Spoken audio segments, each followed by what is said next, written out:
আব্বা তোমার একটা কথা কয়েম কইরে আর কয়ও না। কি কথা ক দেহি না মানে আব্বা আজ সাহস করে কয়ে ফেলুম। আব্বা আমি তোমারে ভালোবাসি, তোমারই বিয়ে করবাম। কি কইছ গোলামের পুত? আরে না আব্বা তুমি খান একটু বেশি মুনেলছো আর কি। আমি একটা শরীরে ভালোবাসি, আমি এই শরীরে বিয়ে করবাম। আরে বিয়া শাদি তো করবেই, আগে ধান কাট দাও মারা তুল, যারা বিয়া শাদি করবে না। কবে বিয়া হরাই দিবা আব্বা? এক শীত গিয়ে দিয়ে আরেক শীত আয় পরে, তবু আমার বিয়া হরাই দাও না। এই শীতে তো বিয়া না হরাই দাও না, আমি কিন্তু বউ বাগাই লয়ে পড়বো আব্বা, আমি কয়ে দিলাম। আরে ফুত বাগাই আনা দরকার আছে, তোরা বাপ দাদার একটা মানিজ্যত আছে, মানিজ্যতটা মারিস না, বুঝস না? এ ধান কাট দাও মারা তুল, যারা তোরা বিয়া শাদি করাই দেম নে ফুত। আব্বা আমি কি বুঝি না?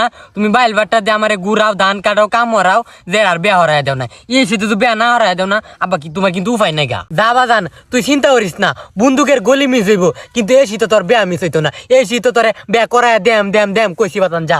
এই শীতের মধ্যে একটা উমদুমে লাগছে বিয়ার, আমাদের ছোট ছোট ফুলা পানি মানে বিয়া হরেলতাছে, আর আমি অন্য বিয়া করতাম পারতাছি না। এই শীত বিয়া না হরাই দেও না, তোমার লাগে কিন্তু ফাটাফাটি একটা হয়ে যাবো, আমি কয়ে দিলাম আব্বা।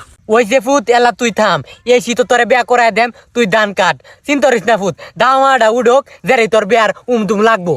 আরে আব্বা তুমি চিন্তাই করো না, যে সেকেন্ডে দেখবো খেত পুঁতে আছি, কত দেখবো খেত চেস করে আছি, তবু আমার এই শীত বিয়া করাই দেন লাগবো, নাহলে কিন্তু উপায় নাই আব্বা।